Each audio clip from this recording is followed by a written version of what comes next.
우리가 나이가 들어가면 들어갈수록 나타나는 현상들이 있습니다. 그걸 우리는 노화 현상이라고 그래요. 노화의 대표적인 것들이 머리가 흰다든지 주름이 생긴다든지 기억력이 감퇴한다든지 이런 현상들이 나타나게 됩니다. 그 중에 하나가 노안이라는 게 있습니다. 노안이라는 것은 멀리 보는 건 별로 문제가 없는데 가까이 있는 것들이 보여지지 않는 현상들을 얘기하는 것입니다. 그러니까 이건 질병은 아니고요. 수정체의 노화가 이로 인해서 눈에 장애가 나타나는 현상을 말합니다. 나이가 들어갈수록 안구의 조절력이 감소되었기 때문에 먼 것들은 잘 보임에도 불구하고 가까운 곳의 물체들이 보이지 않는 현상을 우리는 노안이라고 그럽니다. 나이가 들어갈수록 멀리 있는 것들은 보는데 별로 문제가 없잖아요. 그런데 가까이 있는 글을 본다든지 가까이 있는 것들을 보려고 하면 장애를 누리게 됩니다. 우리 신앙생활을 하다 보니까 영적에도 노안이 있는 것 같아요. 그게 뭐냐면 신앙생활을 하면 할수록 하나님의 은혜 안에서 하나님의 성령 안에 더 가까이 자신을 돌아보며 늘 은혜 안에 자신들이 하나님 앞에 더 가까이 나아가야 되는데 우리의 마음은 점점 무뎌져서 멀리 있는 사람들의 허물과 잘못된 것들은 잘 보이는데 나의 허물과 나의 죄들은 잘 보이지 않는 영적인 노안 현상들이 나타나게 되는 것 같아요. 하나님의 말씀을 들을 때도 하나님 오늘 나에게 주시는 하나님의 말씀으로 오늘 성령이 나에게 주시는 하나님의 은혜로 이 1인칭으로 받아들이는 하나님의 말씀이 멀리 가가지고 3인칭으로 항상 적용하는, 이건 누가 들어야 되는 말씀인데 이건 저 사람이 들어야 되는데 하는 말씀인데 하고 멀리 보여지는 그런 형상들이 나타나지 않느냐 하는 거예요.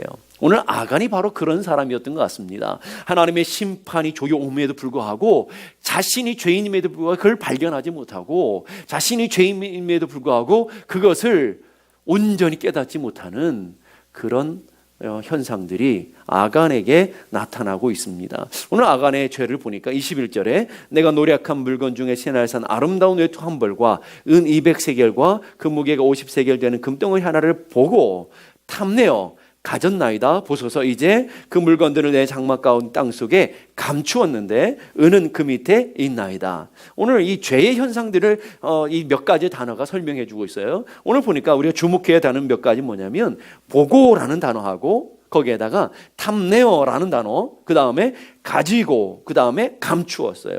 그러니까 오늘 이 죄는 눈으로 보는 것으로 끝나지 아니하고 마음에 탐욕을 품게 하고요. 거기서 끝나는 게 아니고 취하게 되고 숨기는 데까지 가는 이 죄의 현상들을 보게 되는 거예요. 보고, 탐내어, 가지고 취하는 모습. 어디서 많이 본 그림 같지 않으세요? 창세기 3장의 아담과 하와가 선악과를 보고 탐내고 그것을 먹는, 취하는 행동까지 하는 그 죄의 현상들이 오늘 아간에게도 똑같이 반복되고 있는 것을 보게 됩니다. 창세기 3장 6절 보니까 아담과 하와가 선악과에 범죄하는 모습을 보니까 여자가 그 나무를 본즉 보았어요. 그 다음에 어떻게 했어요? 먹음직도 하고 보암직도 하고 지혜롭게 할 만큼 탐스럽게 마음에 탐욕이 생겼어요. 그리고 한 나무를 취했어요. 죄는 이런 거예요. 눈으로 보는 것으로 끝나지 않고 마음의 욕심과 탐욕이 생기게 되고 결국은 그것을 행동으로 취하는 데까지 가는 이 죄의 무서움을 보게 됩니다. 이 그림은 사무엘하 11장 2절에 똑같이 나타나요. 사무엘상 12장 2절에는 다윗이 밧세바를 범하는 장면이죠. 다윗이 그 경건하고 믿음의 사람 다윗이 아내들도 많음에도 불구하고 남의 집 아내를 취하는 밧세바를 취해서 하나님 앞에 엄청난 범죄를 하는 행동이 오늘 사무엘하 11장 2절에 나옵니다. 말씀 보니까 저녁 때 다윗이 그의 침상에 일어나 왕궁 옥상에 거닐다가 그곳에서 뭐 했어요? 보니라는 또 하나가 나오죠. 한 여인이 목욕하는데 심히 아름답게 보이는지라. 마음에 탐욕이 생겨지고 결국은 전령을 보내가지고 종을 보내가지고 그 여자를 알아보게 해야죠. 그럼 알아보게 했더니 분명하게 와서 전하죠. 그 사람은 햇사람 우리아의 아내 다윗의 충신인 우리아의 아내 밧세바입니다 라고 정확하게 얘기해 주잖아요. 누굽니다라고 그 사람 어떤 사람 잘 모르겠는데 이래 정도가 아니라 아주 그 사람의 분명한 신분을 얘기해 주고 있잖아요. 그 사람은 당신의 충신인 우리아의 아내입니다. 우리아의 소속이 되어 있는 당신이 건들 수 없는 사람입니다 라고 하는 분명한 것을 전달해 주잖아요. 그런데 마음에 있는 탐욕이 어때요? 결국은 그 여자를 취하는 행동까지 가게 되는 거죠. 열왕기하 5장에도 보니까 엘리사의 사환 게하시가 범죄하는 장면도 똑같이 이 죄의 현상들이 이렇게 계속 반복되는 걸 보게 됩니다. 나아만이 가지고 온 물건들을 이 게하시라는 종이 보았어요. 그랬더니 마음에 탐욕이 생겼어요. 그리고는 나하만이 홀로 돌아가는 모습을 보면서 쫓아가 가지고 그 물건을 취했어요. 은 2달란트와 옷 2벌을 취해서 숨기는 이 아담과 하와의 범한 죄, 아간의 범한 죄, 그리고 다윗이 범한 죄, 그리고 게하시가 범한 죄들의 죄의 현상들이 어때요? 계속 똑같이 이렇게 반복되어지고 있는 것을 보게 됩니다. 그럼 우리는 다를까요? 오늘 여러분의 인생도 마찬가지예요. 여러분의 인생에서 무엇인가를 보고 마음에 욕망과 탐심이 생기고, 그리고 여러분의 행동을 통해서 취하는 행동으로 죄는 반복되어져 가고 있더라는 거예요. 그럼 우리는 어떻게 해야 될까요? 믿음의 거룩한 하나님의 자녀로 어떻게 살아야 될까요? 첫 번째로, 첫 번째 관문인 보는 눈을 지켜가야 되겠죠. 여러분의 보는 것을 지켜야 되는 거예요. 그래서 타락 시작은 보는 데서부터 오는 거잖아요. 그래서 옛날 고사성어에 견물생심이라는 말이 있는 거예요. 견물생심 뭐예요? 물건을 보면 욕심이 생기는 거예요. 그래서 나는 아이쇼핑 하러 가, 백화점 다니는데 그냥 아이쇼핑으로 끝나지 않죠. 보면 마음에 어떤 마음이 드는 거예요? 나는 저거 하나 못 사나 하는 불만과 불평이 생기는 것이고, 거기서 끝납니까? 나는 왜 저런 남편을 만나가지고 이렇게 무능력하게 살아가나 하는 원망과 불평이 생기는 것이고, 오늘 내 인생이 이렇게 초라한가, 이렇게 낙심과 절망이 생기는 거죠. 여러분의 인생에 텔레비전이나 보게 되면 광고들이 나오잖아요. 그 광고가 얼마나 효과가 있으면 계속 그 엄청난 돈을 들여서 광고를 하겠어요, 여러분? 왜 그러겠어요? 효과가 있기 때문에 그런 거예요. 여러분이 눈으로 보면 마음에 늘 품고 다니는 거예요. 인터넷 쇼핑을 하는 이유가 뭐예요? 눈으로 보게 되면 무엇인가 클릭하게 되어 있기 때문인 거죠. 그래서 여러분들이 눈을 지켜야 되는, 눈을 지켜야 여러분의 믿음을 지킬 수 있는 거예요. 그래서 눈으로 보여지는 안목의 정욕으로 인해서, 눈으로 보여지는 정욕으로 인해서 우리는 죄 가운데 들어가게 된다 하는 거예요. 그래서 시편 119편 37절 우리 함께 다 같이 한번 읽어보십시다. 시작. 내 눈을 돌이켜 허탄한 것을 보지 말게 하시고 주의 길에서 나를 살아나게 하소서. 여러분, 뭘 하라고요? 여러분의 눈을 지켜서 뭐라고요? 허탄한 것, 욕망인 것 보지 말게 해주시고 라고 하는 거예요. 보면 욕망이 생기고 불만이 생기고 원망이 생기기 때문에 그렇다. 두 번째는 마음을 지켜야 된다. 두 번째 관문은 마음을 지키는 거예요. 여러분이 보는 것에서 지키지 못했다면 여러분의 마음을 지켜야 돼요. 마음의 탐욕이 오늘 아간을 범죄의 자리로 이끌어가는 거잖아요. 이 탐욕이라는 것은 조금 더 하는 거예요. 조금 더. 내가 갖고 있음에도 불구하고 조금 더 하는 그런 마음 말이에요. 아담과 하와가 왜 선악과를 따먹었겠어요? 탐스러워 보이는 거예요. 탐스러워. 하나님 주신 것으로 만족하지 못하고 조금 더 하는 마음이 탐욕으로 자리 잡게 되어지는 거예요. 여러분이 하나님 주신 복이 얼마나 많습니까? 아니신가 보네요. 별로 감사를 안 하신. 하나님이 여러분이 주신 복이 크고도 놀라운 줄로 믿습니다. 그런데 우리 안에 욕망이 뭐예요? 조금 더 하는 거 아니에요? 이것보다 조금 더. 왜요? 다른 사람 옆에 분을 보니까 조금 더 가진 것 같거든요. 조금 더 행복한 것 같거든요. 그러니까 나도 그 사람과 비교하면서 조금 더 하는 마음들이 생겨지는 거예요. 오늘 하나님 주신 것에 자족하는 마음을 가져야 되는데, 자족하는 마음이 경건에 큰 유익이 있는데 자꾸 우리는 조금 더 하는 마음이 우리를 넘어뜨리게 하는 거예요. 야고보서 1장 15절 보니까 그래서 욕심이 잉태한 즉 죄를 낳고 죄가 장성한 즉 사망을 낳느니라. 결국은 욕심에서 시작되어 있는 것들이 결국 우리를 사망의 자리까지 이끌어가는, 죽음의 멸망의 자리까지 이끌어가게 된다 하는 거예요. 그래서 잠언 4장 23절은 우리에게 이렇게 말하는 거예요. 다 같이 읽어보십시다. 시작. 모든 지킬 만한 것 중에 더욱 내 마음을 지키라. 생명의 근원이 이에서 남이니라. 뭘 지키라고요? 마음 지키라는 거예요. 여러분 인생을 살아가면 돈 지키려고 얼마나 우리는 애를 씁니까? 건강 지키려고 얼마나 애를 씁니까? 여러분 관계를 지키려고 얼마나 애를 씁니까? 그런데 제일 여러분의 삶의 자리에 지켜야 될 가장 중요한 게 뭐라고요? 여러분의 마음을 지키라는 거예요, 여러분. 마음 하나 지키지도 못하면서 다른 것 가지고 여러분 목숨 걸지 말라라는 거예요. 왜요? 여러분의 생명이 마음에서부터 출발되기 때문에. 이제 우리 한 주가 또 시작되는데, 한 주간 여러분의 마음을 혼란케 하는 수많은 소리들이 들릴 거고 수많은 일들이 여러분 현상에 보여질 거예요. 그럼에도 불구하고 마음을 지킬 수 있는 하나님의 사람들이 될 수 있기를 주님의 이름으로 축복합니다. 그러면 어떻게 마음을 지킬 수 있느냐는 거예요. 우리 마음 지키는 건 알겠는데 어떻게 마음을 지키느냐? 마음을 비워두면요, 악한 귀신들이 여러분의 마음속에 달락달락거리면서 계속 악한 가라지를 뿌리고 가는 거예요. 불평과 원망과 낙심과 절망과 다 이게 마귀가 뿌리고 가는 가라지인 걸 여러분 모르셨죠? 오늘 여러분의 마음속에 들락날락거리면서 가라지 뿌리고 간 거예요. 막 의심의 가라지가 막 자라고 있고요, 가시 엉겅퀴가 막 자라고 있는 거예요. 근데 모르는 거예요. 그럼 어떻게 하겠어요? 여러분의 마음에 등불을 밝히고 있어야 마귀가, 악한 도둑이 들어오지 못하는 거예요. 마음에 등불을 밝혀야 되는데 여러분의 마음의 등불이 뭘까요? 시편 보십시다. 119편 105절 다 같이 시작. 주의 말씀은 내 발의 등이요 내 길의 빛이니이다. 아멘. 하나님의 말씀이 여러분의 마음속에 있어야 등불이 되어서 의심이 생기지 않는 거예요. 두려움이 생기지 않는 거예요. 하나님의 말씀이 여러분의 마음을 밝혀줘야 자꾸 낙심과 절망이 생기지 않는 거라고요.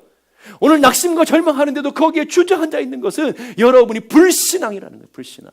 왜요? 하나님의 말씀이 여러분의 마음을 지켜주지 못하고 있다는 뜻이잖아요. 그래, 오늘 여러분이 낙심된 일이 생기면 어디로 돌아가야 돼요? 하나님의 말씀을 주야로 묵상하는 자리로 돌아가야 돼요. 오늘 여러분이 삶에 두려움에 있으면, 근심과 염려가 있으면 어디로 돌아가야 돼요? 옆에 있는 아저씨 쫓아가지 마시고 쇼핑하러 다니지 마시고 거기에는 해결점이 없어요. 뭐가 있어요? 술집에 간다고 해결되는 게 아니라고요. 어디에 해결이 있는 거예요? 하나님의 말씀을 들을 때에 마음에 등불이 되어져서 어둠이 물러가고, 여러분의 마음에 어둠이 물러가고 여러분의 가운데 빛이 비춰질 것을 믿을 수 있기를 바랍니다. 그래서 말씀으로 가야 되는 거예요. 그래서 시편 119편 11절 다 같이 한번 읽어봅시다. 시작. 내가 주께 범죄하지 아니하려 하여 주의 말씀을 내 마음에 두었나이다. 자, 마음에 뭘 두었다고요? 말씀을. 뭐 하기 위해서? 남편 미워하지 않기 위해서, 아내 의심하지 않기 위해서, 자식 원망하지 않게 하기 위해서, 하나님 원망하지 않기 위해서. 이게 다 죄잖아요. 이 죄를 범하지 않기 위해서 내가 작정하고 내가 해야 되는 일이 있어요. 그게 뭐예요? 내 마음 지키는 건데, 내 마음에 뭘 두었다고요?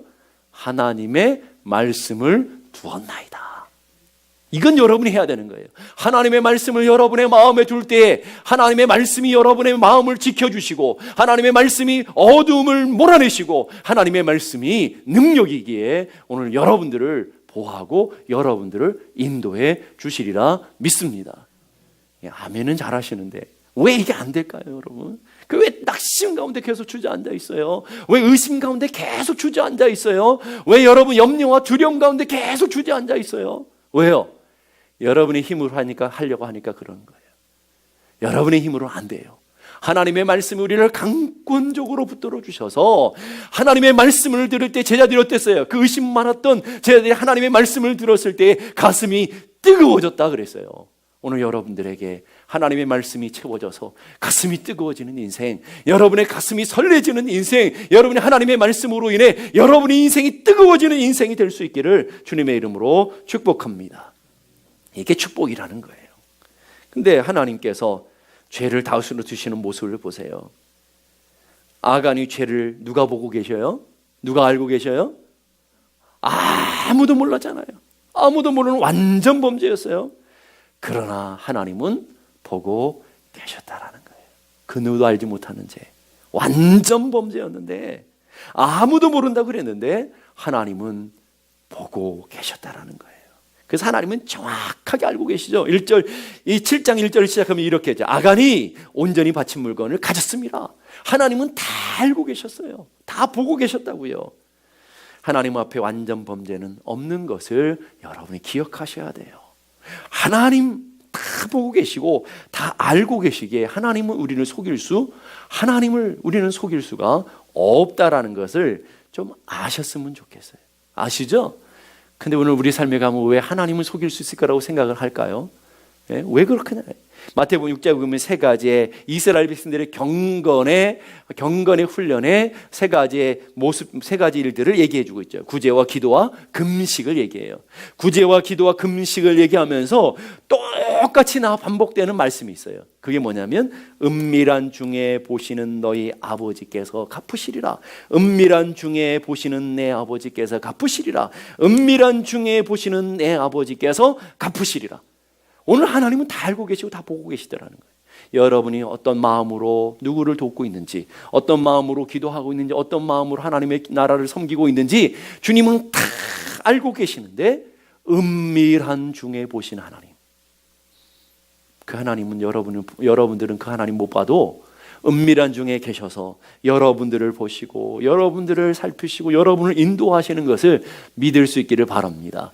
이 은밀한 중에 계시는 하나님이라는 뜻은 우리에게는 굉장히 힘이 되고 굉장히 용기가 돼요. 왜요? 아무도 없는데도 나를 지키시고 나를 보호하시고 나를 인도하시는 하나님이시라는 믿기 때문에. 또 한편으로는 굉장히 두려운 말씀이에요. 우리는 완전 범죄했다고 다 속였다고 그러는데 그 죄까지도, 그 엄청난 죄까지도, 우리의 중심까지도, 우리의 중심의 동기까지도 주님은 불꽃 같은 눈으로 다 알고 계시다라는, 이게 얼마나 무서운 말씀이에요. 그렇잖아요. 이 무서운 말씀이라는 거예요. 그래서 로마서 그러니까 사람들이 은밀한 것을 심판하시는 하나님이다. 은밀한 것을 심판하신대요. 오늘 보세요.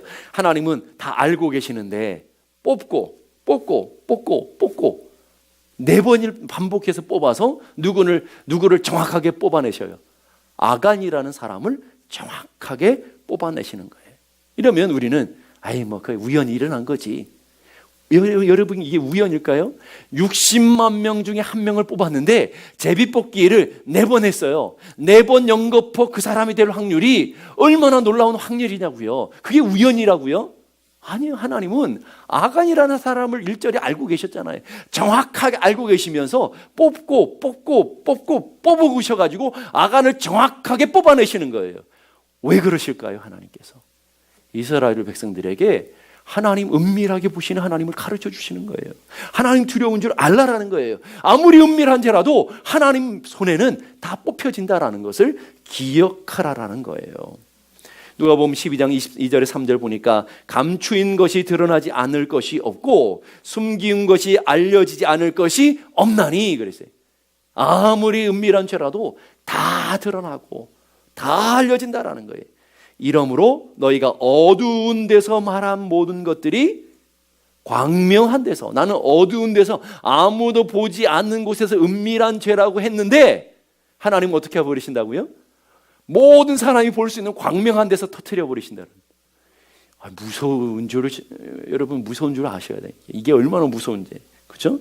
그 다음 뭐냐면 내가 골방에서 귀에 대고 말한 것이 지붕 위에서 전파될 것이다.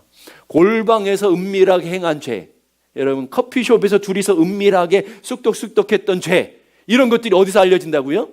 지붕 위에서 나팔을 불면서 스피커로 알려준다라는 거예요. 여러분, 이게 얼마나 무서운 거예요. 이 말은 뭐예요? 하나님께서 모르시는 게 없다라는 거예요. 하나님 모든 것을 다 우리가 아무리 숨기려고 해도, 아무리 은밀하려고 해도, 아무리 완전 범죄를 하려고 해도 하나님은 다 보고 계시고 다 알고 계시는데 어디까지 살핀다고요? 우리의 폐부까지 살피시는 하나님, 우리의 심장 속까지 살피시는 하나님이신 것을 믿을 수 있기를 간절히 바랍니다. 그러면서 누가복음 12장 5절에는 이렇게 계속해서 얘기해 주고 있어요. 마땅히 두려워할 자를 내가 너희에게 보이리니 곧 죽인 후에 또한 지옥에 던져넣는 권세 있는 그를 두려워하라. 내가 참으로 너희에게 이르노니 그를 두려워해라. 우리는 이 땅에서요 안 들키면 돼요. 여러분 교통신호를 얼마나 많이 어겼습니까? 솔직하게 저도 그래요. 저도 무슨 순간에 어떤 때는 빨간불 하고 지나가는 데도 있고, 그거 다 잡혔으면 딱지가 우리는 얼마나 많이 돼야겠어요? 우리는 순간순간 속도를 위반한 적이 얼마나 많습니까? 예를 들어 법규 하나만 해도 그래요, 여러분. 근데 우리는 안 들키니까 난 괜찮았지. 이 땅에서 우리는 안 들키면 돼요. 지나간 끝이에요, 이제. 그렇죠? 우리는 지나간 끝이라고요. 뭐 교통법규는 쫓아와가지고 여러분 그러진 않잖아요. 그런데 놀라운 것은 하나님은 지나갔다고 끝이 아니라는 거죠. 이 생 죽는다고 끝이 아니라는 거예요. 끝까지 쫓아간다는 거예요. 언제까지요? 죽은 후에 지옥에까지 던져넣는 그 하나님을 뭐 하라고요? 두려워해라. 그래서 우리는 11계명이 있잖아요. 들키지 말라. 그게 11계명이잖아요. 우리 들키지 않으면 우리는 의로운 줄 알잖아요. 오늘 여기 우리가 다 앉아있지만 여러분이 몰래 행했던 죄들, 몰래 행했던 은밀한 생각들을 다 폭로한다면 여기 아무도, 저를 비롯해가지고 아무도 못 있을걸요? 그렇잖아요. 우리는 들키지 않았으니까. 그래서 우리는 들키지 않았으니까 우리는 이렇게 안 그런 척하고 솔직하게 안 그런 척하고 앉아있고 서 있지만 우리는 얼마나 우리 안에 우리 행악한 자들이 얼마나 많습니까? 그런데 하나님은 숨길 수가 없다라는 게 이게 우리의 두려움 아닙니까? 하나님은 숨길 수 없다라는데 그 하나님은 이 땅에서 우리가 죽음으로 끝나버리는 게 아니라 살아있는 동안에 끝나는 게 아니라 죽음 후에 심판에까지 가게 할 것이다. 그러면서 오늘 이렇게 말하는 거예요. 두려워할 자를 그를 두려워하라. 그를 두려워하라. 두려움이라는 단어를 세 번이나 쓰면서 이 짧은 한 절에 두려워해야 할 분이 누구인지를 우리는 알려주고 보여주고 있어요. 두려워하라는 거예요. 누구를요? 하나님 두려운 줄 좀 알고 살라라는 거예요. 사람들은 얼마든지 속여요. 사람 속이는 게 얼마나 쉽습니까? 안 그러는 척 그러면 우리 살면 사람들은 얼마나 좋아요. 속이기 쉬워요. 그런데 사람들은 속이는데 누구는 못 속여요? 내 양심은 못 속이잖아요. 그렇죠? 내 양심이 송사하잖아요. 너 그래도 목사야? 너 그러면서도 목사야? 이렇게 양심이 송사하잖아요. 근데 양심도요, 시간이 지나가면 무뎌버려요. 무감각해진다고요. 양심까지도 속일 수 있어요. 그런데요, 하나님은 속일 수가 없다. 이게 문제인 거죠. 하나님을 속일 수 있다면 우리는 완전 범죄 가능한데 하나님을 속일 수 없다라는. 그래서 그 하나님을 두려워해라. 두려워해라. 근데 우리는 인생에서 두려워할 것은 두려워하지 아니하고 두려워하지 말아야 될 것만 두려워하게 되는 거죠.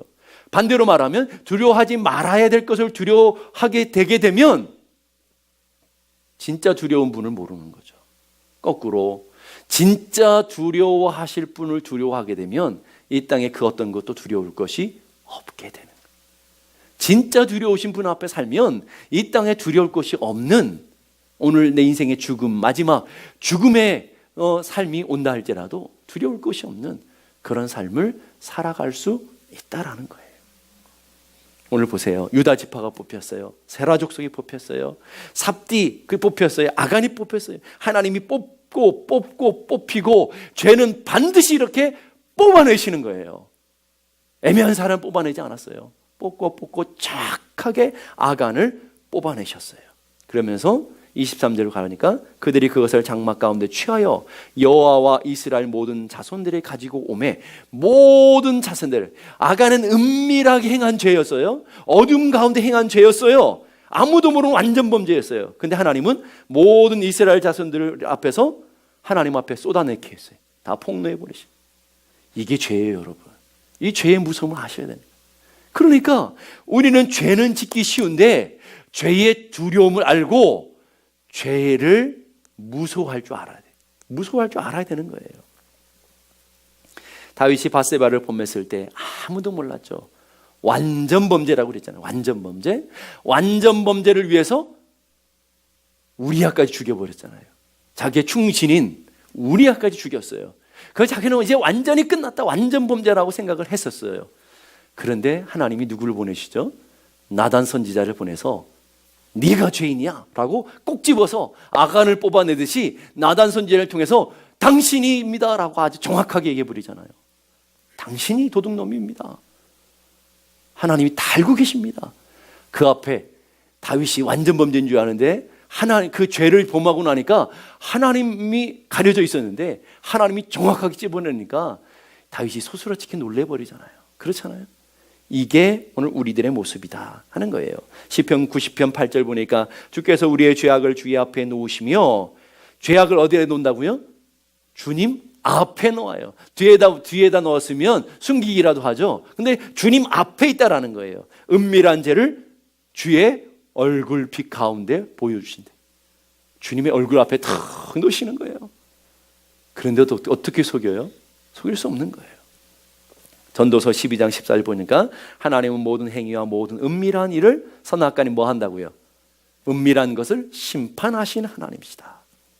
은밀한 것을 보시는 하나님, 그 하나님을 두려워해라 그래요. 그래서 우리는 인생 앞에서 그 하나님의 두려운 존재를 깨닫고 불꽃 같은 눈으로 우리를 감찰하시는 하나님이라고 그러죠. 감찰하시는 엘로이,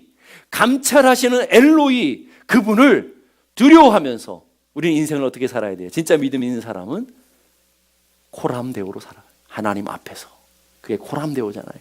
하나님 앞에서 살아가는 믿음의 사람들이 될 때에 그 두려우신 하나님 앞에 살아갈 때 이 땅에 우리는 두려울 것이 없는 인생이 되어질 줄로 믿습니다. 그런 인생이 되기를 주님의 이름으로 축복합니다. 그런데 이런 죄 가운데서도, 범죄 가운데서도 한면에 하나님의 놀라우신 은혜의 구원의 놀라운 역사가 흘러가고 있다는 걸 여러분이 그걸 발견하셔야 돼요. 오늘 하나님이 심판하시는 심판만 보지 마시고 오늘 여호수아 7장에 숨겨져 있는 놀라운 하나님의 구속의 이야기, 하나님의 놀라운 은혜 이야기가 그 속에 담겨져 있다는 거예요. 하나님은 범죄한 아간을 알고 계셨다고 그랬죠. 정확하게 알고 계셨어요. 근데 하나님의 은혜가 어떻게 나타날까요? 하나님의 은혜가 어떻게 나타나냐면 회개의 기회를 통해서 나타나요. 그 회개의 기회가 어떻게 나타나는 거죠? 바로 제비뽑기 말이에요. 하나님은 여호수아에게 아간이 범죄했다, 아간을 쳐 죽여야 된다, 이렇게 하시면 이런 번거로운 일을 전혀 안 하셔도 돼요. 하나님 알고 계셨다고 그러잖아요. 하나님이 여호수아에게 한마디만 하시면 돼요. 야, 이것은 아간이 범한 죄 때문에 그렇다. 아간을 쳐 죽여라.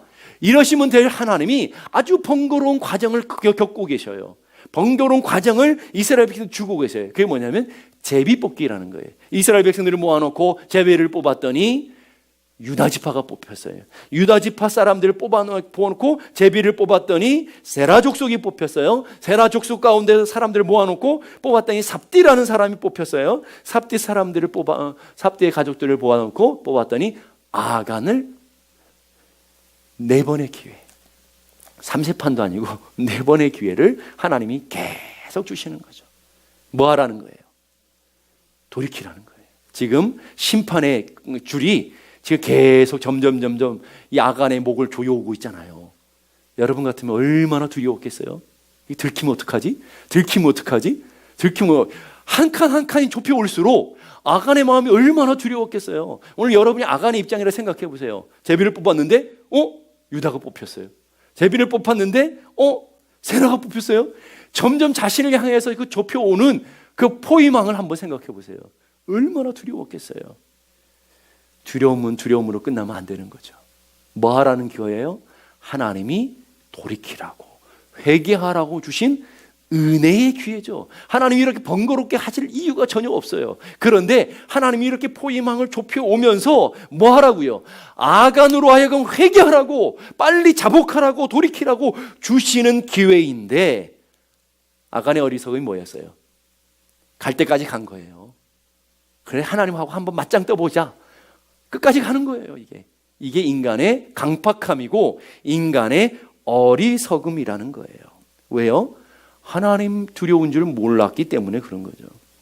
우리들 중에도 아간 같은 분들이 혹시 있을지도 몰라요. 여기 가운데 아간 같은 분들이 있을 줄 몰라요. 질병으로 이렇게 조여오고, 관계로 조여오고, 물질로 조여오고, 여러 가지 삶에 일어나는 정황으로 계속 우리를 조여오고 있음에도 불구하고, 하나님이 계속해서 기회를 주심에도 불구하고 우리는 아간처럼 강팍함으로 하나님 앞에 끝까지 가보려고 맞짱 뜨고 있는, 혹시 그런 분들은 있지 않느냐라는 거예요. 아무 일 없을 거야, 뭐 이러다 말겠지 하는 일들이 우리 날 안에 진짜 무서운 것이라는 거예요. 고난당하면요, 오늘 시편에 이렇게 말해요. 고난당할 때 우리가 그릇 행했던 것을, 주의 말씀을 가지고 우리 그릇 행했던 것들을 이제 보게 되고 알아하게 돼요. 그릇 행했던 것들을 그치게 되는 그런 일들이 벌어지게 되는데, 오늘 탕자의 능력이 뭐예요? 스스로 돌이켜서 아버지께로 돌아오게 되었다라는 거예요. 스스로 돌이켰대요. 인생의 고난을 만났어요. 인생의 큰 환난을 만났어요. 그랬더니 그 조여오는 하나님의 놀라우신 은혜의 기회를 탕자는 붙잡고 스스로 돌이켜 아버지께로 가게 되었다라는 거예요. 오늘 성경에는요, 아간 같은 사람이 있는가 하면 탕자 같은 사람도 있는 거예요. 오늘 여러분은 어때요? 아간 같은 쪽이에요? 탕자 같은 쪽이에요? 어느 쪽입니까? 아간은 심판의 멸망으로 이 땅에서 사라지게 됐지만 탕자는 아버지의 품에서 놀라우신 은혜와 놀라우신 복으로 회복되어지는 모습을 보게 됩니다. 하나님은 처음부터 아간이 범죄한 줄 알았어요.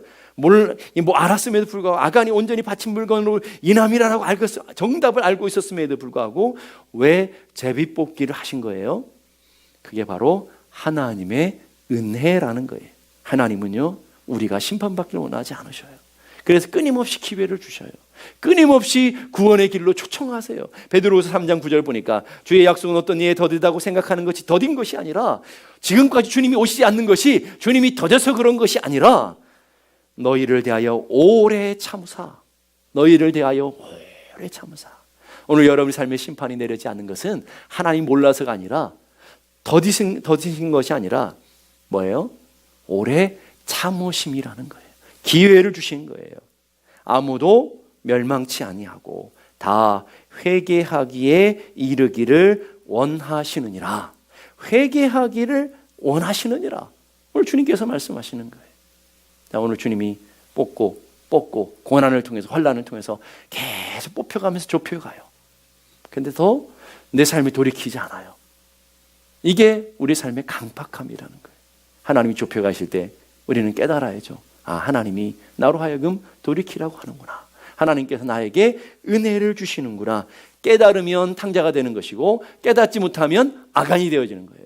오늘 여러분 삶은 어떤 삶을 선택하며 살아가겠습니까? 그러면 또 반대로 이렇게 우리 삶에 아무 일도 없는데, 이게 나는 죄를 범한 가운데 나는 범죄했음에도 아무 일이 없네. 그건 더 심각한 거예요. 뭐냐면 하나님이 내버리시는 거죠. 아예 사랑하는 자를 징계하시는 거 하나님이 축복이라고 그러셨는데, 징계도 하지 않아요. 그럼 뭐예요? 유기해버리시는 거죠. 그래, 네 마음대로 해라.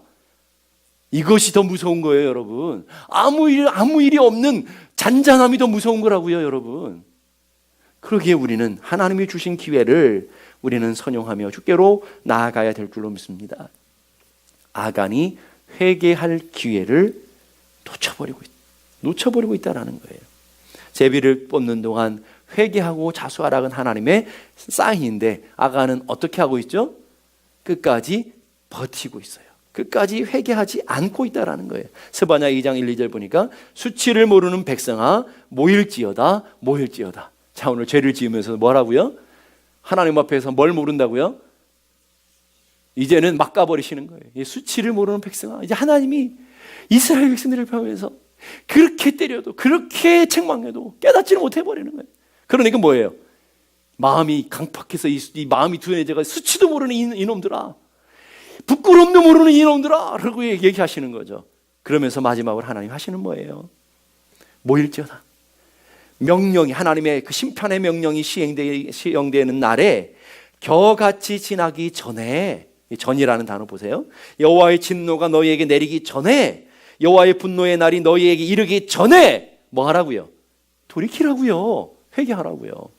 하나님의 분노가, 하나님의 진노가, 하나님의 심판의 불이 내려지면 늦는다라는 거예요.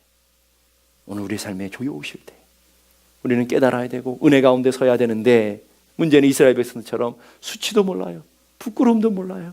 마음에 강팍해 서서 내가 잘하고 있다고 생각하고 있는 것이 더 문제가 아니냐라는 거예요. 지혜로운 사람은 어떤 사람일까요? 지혜로운 사람은 어떤 사람이에요? 하나님이 헛기침 한 번만 해도 깜짝 놀라가지고 납작 엎드리고 회개하는 사람이 지혜로운 사람이에요. 그 사람이 복 있는 사람이에요. 매 안 맞고 돌이키는 사람이 복 있는 사람인 걸 믿으시기 바랍니다. 아멘이에요? 그러면 어리석은 사람은 뭘까요? 맞을 매 다 맞고 돌아오는 사람. 얼마나 어리석은지 몰라요. 제가 성도들도 봐도요, 언제까지 버텨볼라. 끝까지 맞고. 애들 키워보시니까 아시죠? 애들 회초리대로 딱딱 소리만 나면 납작거 때려가지고 한 대도 안 맞고 회개하는 애가 있는가 하면 끝까지 버티다가 끝까지 맞는 애, 그게 제일 어리석은 거예요. 여러분, 성도들이 끝까지 가는, 끝장까지 봐버리는, 그래서 하나님이 큰지 내가 큰지 한번 끝장까지 가는 그런 사람들을 어리석은 사람이라고 하는 거예요. 그보다 더 불쌍하고 어리석은 사람은 뭔지 아세요? 그렇게 맞아도 깨닫지 못하는 사람, 그렇게 맞는데도 깨닫지 못하는 사람. 야, 이거는 진짜 그래도 끝까지 버티는 사람, 이 사람이 제일 어리석은 거예요.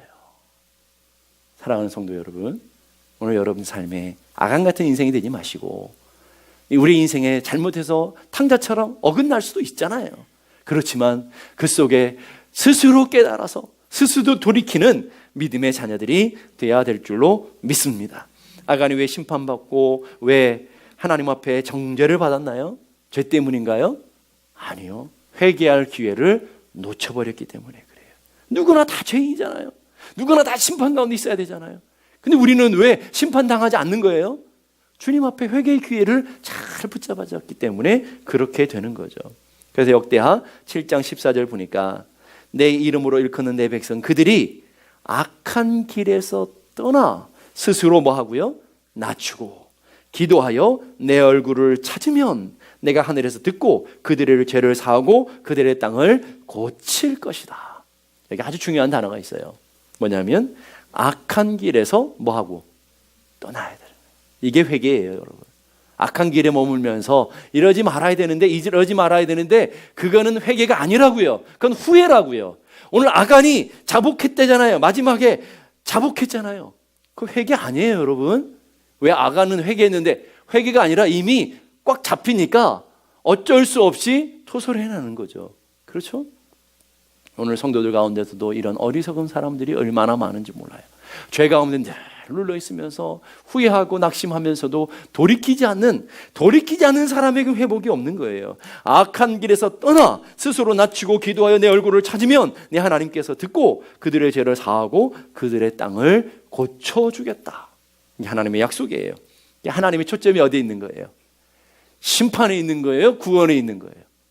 하나님이 구원이라는 거예요. 근데 끝까지 하나님께서 인내하시고 참으시면서 기다리신 하나님, 이게 이래봬도 우리가 믿는 하나님 이 정도라고요. 예? 여러분 같으면 팍 때려가서 끝내버리실 텐데 하나님은 끝까지 붙들어서 돌아와라 부르시는, 이사야서 55장 7절 악인은 그의 길을, 불의한 자는 그의 생각을 뭐하고요? 버리고 그 자리에서 떠나서 여호와께로 돌아오라. 그리하면 그가 긍휼히 여기시리라. 우리 하나님께 돌아오 그가 너그럽게 용서하시리라. 천년을 하루처럼 기다리신 하나님께서 집 나간 아들을 기다리시듯이 우리를 은혜 안에 돌아오도록 기다리시는 그 하나님이 우리의 하나님이신 것을 믿을 수 있기를 바랍니다. 누구에게 은혜를 주신다고요? 악한 길에서 돌이키는 사람, 죄 가운데서부터 돌이키는 사람, 불의한 생각과 불의한 일에서부터 돌이킨 사람에게 주어지는 은혜를 우리는 회복이라고 하는 거예요. 회복. 오늘도 여러분의 삶에 그 회복이 있기를 주님의 이름으로 축복합니다. 예수님께서 이 땅에 오셔서 그래서 요구하시는 것이 회개하라. 첫 번째 선포가 회개하라였어요. 회개하라. 왜요? 회개가 없이는 절대로 하나님 나라 이루어지지 않기 때문에, 회개가 없이는 절대로 회복이라는 거 있을 수 없기 때문에 예수님이 이 땅에 오셔서 처음으로 선포하는 것이 회개하라. 회개하라. 왜요? 우리로 하여금 하나님 나라를 누리고 하늘의 평강과 은혜를 누리며 살아가도록 하기 위해서 우리를 초청하시는 거예요. 스펄전 목사님의 설교 가운데 보게 되면 이런 내용이 나와요. 인간이 죄의 산을 쌓아 올리지만 하나님은 결코 그의 뒤질세라 더 높은 은혜의 산을 쌓아 올립니다. 우리는 죄를 계속 쌓아 올라가지만 하나님 그보다 더 큰 은혜의 산을 이렇게 쌓아 올라가고 계시더라는 거죠. 인간이 높은 죄의 언덕을 만들지만 하나님은 10배나 더 풍성한 은혜로 그 언덕을 덮어버리시는 분이십니다. 죄와 은혜의 이런 사함은 마침내 전능하신 하나님께서 산을 뿌리째 뽑아 그 아래 인간의 죄를 묻어버리시는, 아예 죄를 묻어버리시는 그런 하나님의 은혜라는 거예요. 마치 파리 한 마리가 거대한 산 아래 묻혀 있는 것 같이 아무리 큰 죄도 그 크기를 가늠할 수 없는 하나님의 크신 은혜로 덮어버리십니다.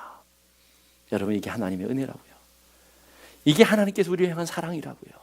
그런 사랑으로 우리를 계속 기다리는 거예요. 오늘 여러분 이 여호수아 7장에 나타나는 아간의 심판의 내용을 보지 마시고 끝없이 기회를 주시고 끝없이 돌아오도록 찾으시는 그 하나님의 크신 사랑을 깨달아서 오늘 여러분의 삶에 조여오는 고난과 환난이 있다면 빨리 하나님의 은혜 가운데 돌이켜 하나님이 주시는 영적인 회복이 일어나는 놀라운 축복의 사람들을 축복의 자녀들이 되기를 주님의 이름으로 축복합니다. 기도하겠습니다.